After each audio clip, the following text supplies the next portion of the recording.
যে ছেলেটি আমার সঙ্গে এসেছিল, ঠিক আছে ঠিক আছে ঠিক আছে। সমবেত ভদ্রমণ্ডলী, আমার ভারতীয় জনতা পার্টির সহকর্মীরা, আজকে আমার হৃদয় আপ্লুত হয়ে গেছে যে এত পুরনো কর্মীদের, কার্যকর্তাদের আপনারা ডেকে ভারতীয় জনতা পার্টির তরফ থেকে অভিনন্দন দিচ্ছেন। অনেকের ধারণা ছিল আমাদের সবাই ভুলে গেছে, আমার না, আমি জানতাম, আমার যোগাযোগও ছিল, কিন্তু শারীরিক কারণে, এই কারণে সেই কারণে অনেকে মনে করতো যে আমাদের সবাই পার্টি ভুলে গেছে। দল যে আমাদের ভোলেনি সেটার অন্যতম প্রমাণ হচ্ছে আজকের এই সভা, এবং এর জন্য আমি বর্তমান বিজেপি নেতৃত্বকে সাধুবাদ জানাচ্ছি। আজকে শ্যামাপ্রসাদ সম্বন্ধে আমি বিভিন্ন জায়গায় ঘুরে ঘুরে বলে বেড়াচ্ছি। 5টা অনুষ্ঠান আছে, তার মধ্যে একটা হচ্ছে 4 নম্বর অনুষ্ঠান। আমার যা বয়স হচ্ছে তাতে বেশিক্ষণ টানা যাবে না, আর আপনারাও নিশ্চয়ই চান না যে আমি বিশাল লম্বা বক্তৃতা করি, সেই জন্য সংক্ষেপে সেরে দেব। ভারতীয় জনতা পার্টি কি করে হলো সে বিষয়ে দুটো কথা বলি। যখন ভারত স্বাধীন হলো এবং প্রথম মন্ত্রিসভা গঠিত হল, সেই মন্ত্রিসভায় শুধু কংগ্রেস না, অন্য দলের মানুষও স্থান পেয়েছিলেন। তার মধ্যে একজন ছিলেন ডক্টর শ্যামাপ্রসাদ মুখার্জি, আরও ছিলেন জন মাথাই প্রমুখ অনেকে। তো তার মধ্যে ডক্টর শ্যামাপ্রসাদ মুখার্জি চেয়েছিলেন শিক্ষার দপ্তরটা, কিন্তু তাকে দেওয়া হয়েছিল শিল্প দপ্তর, এবং শিল্প দপ্তরে তিনি অসাধারণ। 50 সালে এক ভয়াবহ হিন্দু হত্যা আরম্ভ হলো পূর্ব পাকিস্তানে, ভয়াবহ হিন্দু হত্যা। এই হিন্দু হত্যার প্রতিবাদ কিন্তু ভারত থেকে যেরকম হওয়া উচিত সেরকম হলো না, এবং শ্যামাপ্রসাদ ক্রমাগত জওয়াহরলাল নেহরুর ওপরে চাপ সৃষ্টি করে যেতে লাগলেন যে আপনি উদ্বাস্তুদের, যারা ওখানে বাঙালি হিন্দু যারা ওখানে পড়ে আছে, তাদের পশ্চিমবঙ্গে নিয়ে আসুন, এই কথাটা বলতে লাগলেন। কিন্তু জওয়াহরলাল নেহরু কিছুই ঠিক করতে পারলেন না, কখনো এদিকে তাকাচ্ছেন, কখনো এদিকে তাকাচ্ছেন। তারপরে যখন এর প্রতিবাদে পশ্চিমবঙ্গে মুসলমান মারা আরম্ভ হলো, তখন নেহরু টনক নড়ল। তখন নেহরু দৌড়ে আপনার ভারত এবং পাকিস্তান দুটো দেশ নিজেদের সংখ্যালঘুদের সুরক্ষিত। নেহরু জানতেন যে পাকিস্তানে, যে পূর্ব পাকিস্তানে যে হিন্দু হত্যা হচ্ছে, এর পেছনে সরকারের প্রত্যক্ষ এবং পরোক্ষ হাত ছিল। এটা জানা সত্ত্বেও উনি কী করে এরকম কাজ করলেন আমরা কেউ জানি না, কিন্তু করে ফেললেন। এটা হচ্ছে কীরকম, ধরুন আপনার বাড়িতে চুরি হচ্ছে, চোর ধরা পড়েছে, আপনি চোরের সঙ্গে চুক্তি করলেন যে আমি তোমার বাড়িতে চুরি করবো না, তুমিও আমার বাড়িতে চুরি করবে। এরকম চুক্তির কোনো মানে হয়? কোনো মূর্খ ছাড়া কেউ এরকম চুক্তি করে? কিন্তু জওহরলাল নেহরু এরকমই একজন লোক ছিলেন, এবং এর প্রতিবাদে শ্যামাপ্রসাদ মুখার্জি ক্যাবিনেট থেকে পদত্যাগ করলেন। পদত্যাগ করে তারপরে এসে তার সঙ্গে ক্ষিতীশচন্দ্র নিয়োগী বলে আরেকজন বাঙালি মন্ত্রী ছিলেন, তিনিও পদত্যাগ করলেন।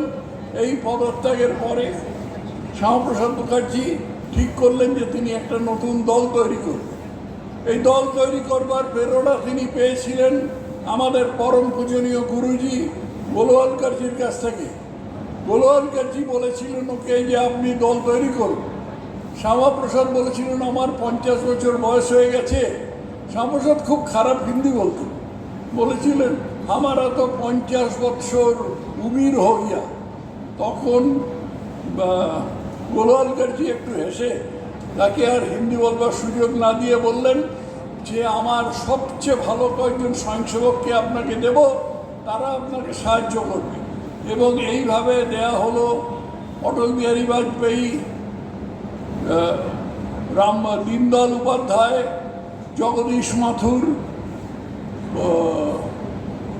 প্রমুখ বেশ কয়েকজন অসাধারণ স্বয়ংসেবককে, এবং তারা এসে শ্যামাপ্রসাদের সাথে হাত মিলিয়ে অসাধ্য সাধন করলেন, ভারতীয় জনসংঘ তৈরি হল। এই ভারতীয় জনসংঘ তৈরির আগে শ্যামাপ্রসাদ সারা ভারত পরিক্রমা করেছিলেন এবং মানুষকে বুঝিয়েছিলেন যে কেন ভারতীয় জনসংঘ করা উচিত। এইটা করেছিলেন বলে কিন্তু ভারতীয় জনসংঘ টিকে আছে। আর এই একই রকম জিনিস চেষ্টা করেছিল 1977 সালে, যখন জয়প্রকাশ নারায়ণ একটা বিভিন্ন দলকে মিলিয়ে একটা জনতা পার্টি তৈরির চেষ্টা করছিলেন। সেই জনতা পার্টি টেকেনি। তার কারণ হচ্ছে এইরকম কোনো একটা চেষ্টা সে সময় হয়নি যাতে বিভিন্ন দলের মানুষকে বুঝিয়ে একটা জায়গায় আনা যায়।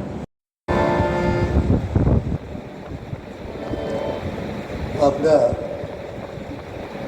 এবার আমাদের অনুষ্ঠানের মধ্যে প্রবেশ করছি। আজকের এই পুণ্যতিথিতে আমাদের সশ্রদ্ধা জীবন দেব কথা দিলাম রাজার রাজা, তোমার শক্তি তোমার কাজে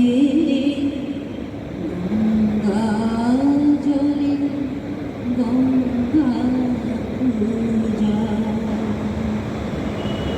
বাংলার ইতিহাসে কিছু মুহূর্ত আসে যখন একজন মানুষের দৃঢ়তা একটি জাতির ভবিষ্যৎ নির্ধারণ করে। শ্যামাপ্রসাদ মুখোপাধ্যায় ছিলেন তেমনি এক ব্যক্তিত্ব। 1901 সালের 6ই জুলাই এই কলকাতাতে তার জন্ম।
যিনি বাংলার বাঘ নামে পরিচিত, সেই শিক্ষিত ও সাংস্কৃতিক পরিবেশেই গড়ে ওঠে শ্যামাপ্রসাদের মনন।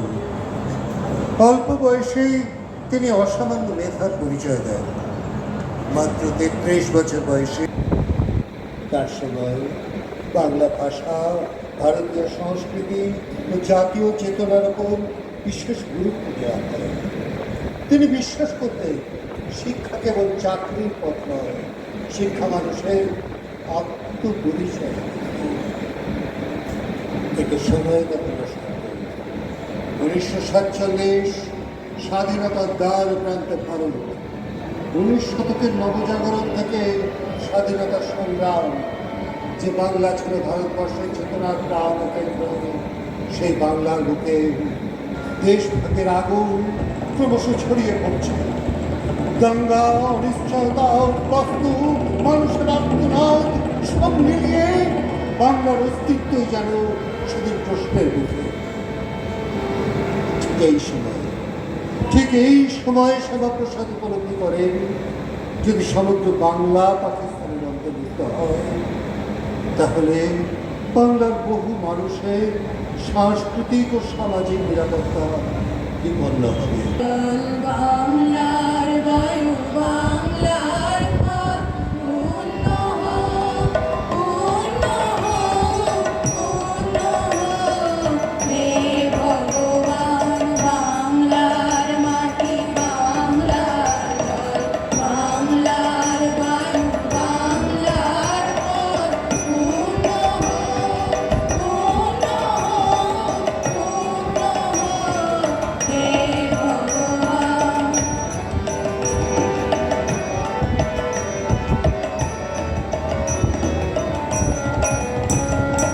বাংলার ঘর, বাংলার ঘাট, বাংলার কোন, বাংলার মাঠ, বাংলার ঘর, বাংলার ঘাট, বাংলার কোন, বাংলার মাঠ।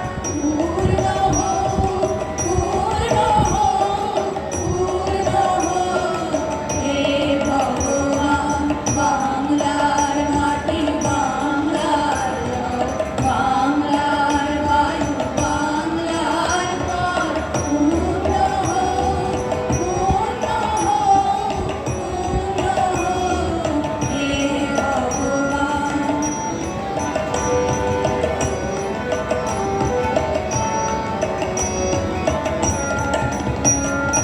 বাঙালির বন, বাঙালির ভাষা, বাঙালির কাজ, বাঙালির ভাষা, বাঙালির বন, বাঙালির ভাষা, বাঙালির কাজ, বাঙালির ভাষা। শোক হোক, শোক হোক, শোক হোক। হে ভগবান, বাংলার মাটি, বাংলার জল, বাংলার বায়ু, বাংলার ফল, পূর্ণ হোক, পূর্ণ হোক, পূর্ণ হোক। হে ভগবান। এবার সংবর্ধনা দেওয়া হচ্ছে দাদা মাননীয় কর্নেল সব্যসাচী বাগচি মহাশয়কে।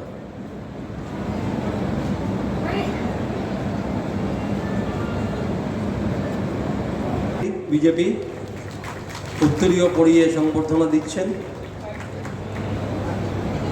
সঙ্গে স্মরণিকা দেওয়া হচ্ছে।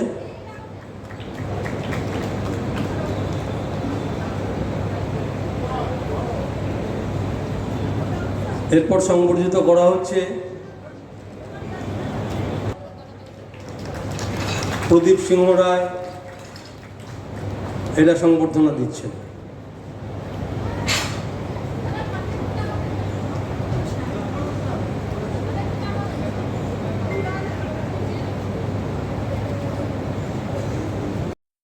কি তাড়াতাড়ি রে ভাই। এদিকে এদিকে এদিকে।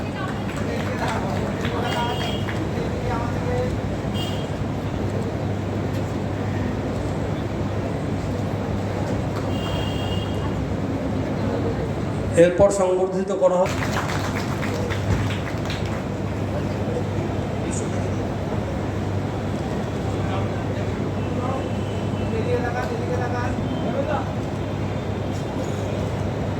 এরপর সংবর্ধিত করা হচ্ছে বিশ্বদেব ভট্টাচার্য মহাশয়কে।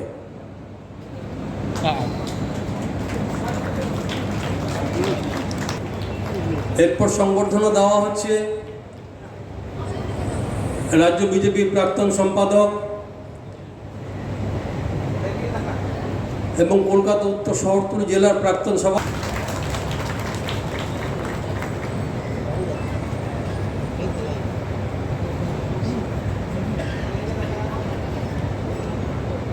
এরপর সংবর্ধনা দেওয়া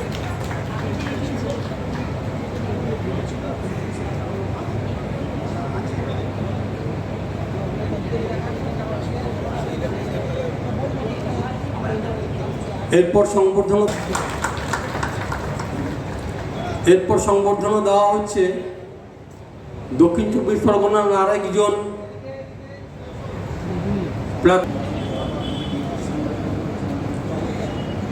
এরপর দেওয়া হচ্ছে সংবর্ধনা গত বিধানসভা দক্ষিণ প্রাক্তন বিজেপির জেলা সভাপতি নষ্ট করে দেবে শ্রী শ্যামল হাতি মহাশয়কে। আর কোন দিকে তাকাবো